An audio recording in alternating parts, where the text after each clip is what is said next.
महाराष्ट्रामध्ये अनपेक्षितपणे मिळालेलं हे यश आहे. एखाद्याला अचानक सगळं काही मिळतं, अपेक्षा नसताना, अंदाज नसताना, त्यावेळेस सत्ता ही अमर्याद होते आणि ती डोक्यात जाते. असाच काही प्रकार आता मला होताना दिसतोय. जनतेचा आशीर्वादाने सरकार आलं का नाही हा प्रश्न महाराष्ट्रातील जनता विचारते आहे. हे सरकारच मुळात ईव्हीएमच्या आशीर्वादाने आल्याचा आरोप हा महाराष्ट्रातील सर्वसामान्य माणसाच्या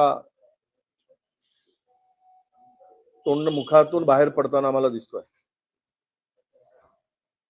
म्हणूनच हे मी म्हणालो की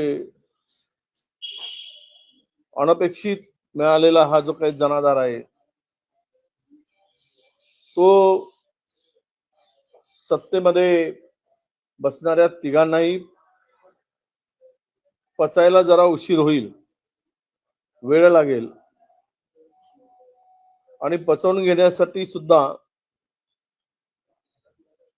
हिश्श्यावरून भांडणं सुरू आहे आणि सगळा महाराष्ट्र या सगळ्याकडे बघतोय. कोण नंबर 2 कोण नंबर 3 हे एकदा मुख्यमंत्र्यांनी ठरवून टाकावं. कारण आम्ही ज्यावेळेस उपमुख्यमंत्री म्हणतो त्यावेळेस दोघे उभे होतात. त्यामुळं नागपूरवाला आपला ठाणेवाला पुणेवाला नंबर 3 एक मला वाटतं की उपमुख्यमंत्र्यांच्या छातीला एक बॅच लावणं आवश्यक आहे की हे नंबर 2 उपमुख्यमंत्री. तर आम्ही म्हणू मग नंबर 2च्या उपमुख्यमंत्र्यांना आम्हाला प्रश्न विचारायचा आहे. मग आम्ही म्हणू की नंबर 3 म्हटल्याबरोबर नंबर 3चे कोण, तर त्यांना आम्हाला प्रश्न विचारायचा आहे. सगळा जो काही सावळा गोंधळ आहे. आता खरं म्हणजे महाराष्ट्रामध्ये अनेक प्रश्न आहे.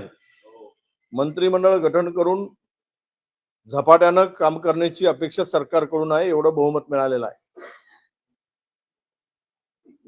परंतु अजूनही सरकारची मानसिकता आलेलं यश पचनी पडत नाही असंच दिसतंय आणि त्यातून हे काही जे वाद उभे झाल्याचे लक्षात येत आहे.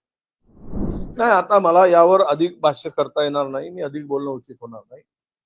जे जे होते ते पहा. अशीच स्थिती अजितदादा असू दे की एकनाथजी असू दे, जे जे मिळेल ते घ्या, जे जे देतील ते घ्या, नाहीतर तुम्ही घरी आराम करा. एवढंच आता यांच्यामध्ये राहिले. बार्गेनिंग अजिबात राहिलेली नाही. बार्गेनिंग करू शकत नाही. ती स्थिती आत्ताच्या भाजप सरकारने आणलेली आहे. ईव्हीएमच्या भरोशावर त्यांनी बरोबर समीकरण जुळवून ठेवलेलं आहे. त्यामुळे यांना कुठलाही दुसरा पर्याय नाही, बाहेर पडू शकत नाही. यांची स्थिती धरलं तर चावतो, सोडलं तर पडते, अशी परिस्थिती आहे. पडताही येईना आणि धरताही येईना.